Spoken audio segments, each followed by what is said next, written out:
एक समय की बात है।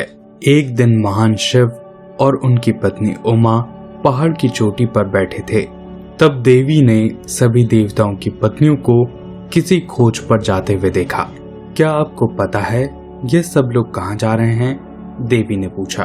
तब भगवान शिव ने कहा, ये लोग महान यज्ञ में भाग लेने जा रही हैं, जिसे महान ऋषि दक्ष ने आयोजित किया है। अगर सभी भगवान वहां जा रहे हैं तो आप क्यों नहीं जा रहे? देवी ने पूछा। आप तो सभी भगवानों में सर्वश्रेष्ठ हैं, लेकिन फिर भी आपको न्योता नहीं मिला। ओह, ये एक लंबी कहानी है, शिव ने कहा।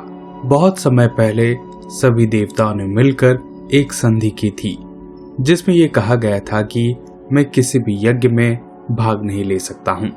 उमा इस बात को सुनकर बेहद गुस्सा हो गई। उन्होंने कहा, यह तो बड़ी ही अजीब तरह की तरतीब है। कोई इस तरीके से कैसे भला सर्वश्रेष्ठ भगवान को बाहर रख सकता है? वाकई में उमा बेहद दुखी थी। उन्होंने अपने पति से कहा, जब तक वे इस समस्या का समाधान नहीं करेंगे तब तक वे उनसे बात नहीं करेंगी।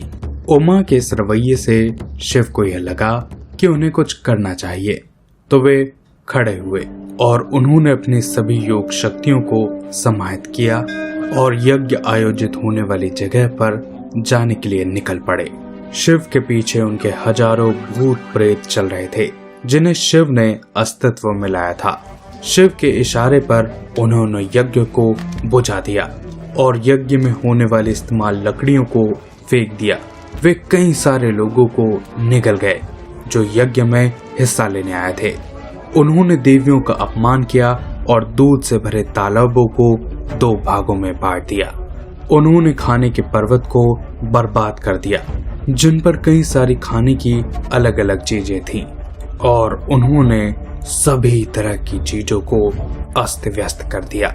यज्ञ ने खुद को एक हिरण में बदल लिया और लड़ाई से बचने के लिए वह इधर उधर छुपने लगा। शिव बेहद क्रोध में आ गए जब उन्होंने यज्ञ को भागते हुए देखा।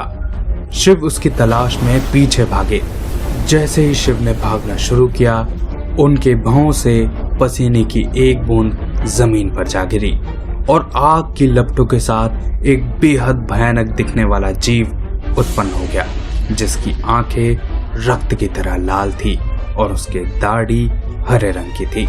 उसने फलांग मारते हुए हिरण को पकड़ लिया और एक झटके में निकल गया। यज्ञ को खाने के बाद वह भगवानों और ऋषियों की तरफ लपका, जो अपने बचाव में हर दिशा में भाग रहे थे।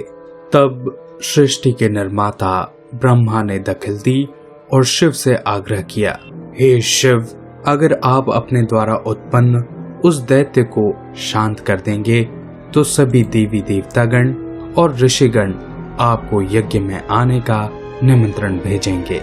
शिव इस बात को लेकर सहमत हो गए, लेकिन अब समस्या यह थी कि उनके द्वारा उत्पन्न उस जीव का क्या किया जाए, क्योंकि वह तो अब अस्तित्व में आ चुका था और उसे यूं ही नहीं छोड़ा जा सकता था। तब भगवान ब्रह्मा ने एक उपाय सुझाया कि उस दैत्य को कई सारे भागों में बांट दिया जाए, जिससे उसकी शक्ति कमजोर पड़ जाएगी।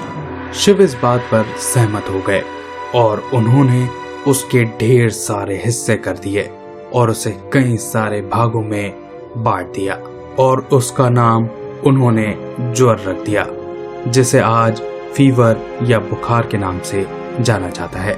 यह दैत्य आज भी हमारी दुनिया में कायम है, जो हमें बीमारियों से लड़ते वक्त नजर आता है। यह तो असल में शिव का गुस्सा था, जो दक्ष के यज्ञ के प्रति उत्पन्न हुआ था। दोस्तों, आशा करता हूँ आपको ये कहानी अच्छी लगी होगी। अगर वीडियो अच्छा लगा हो तो प्लीज इसे लाइक कीजिए, अपने दोस्तों के साथ शेयर कीजिए।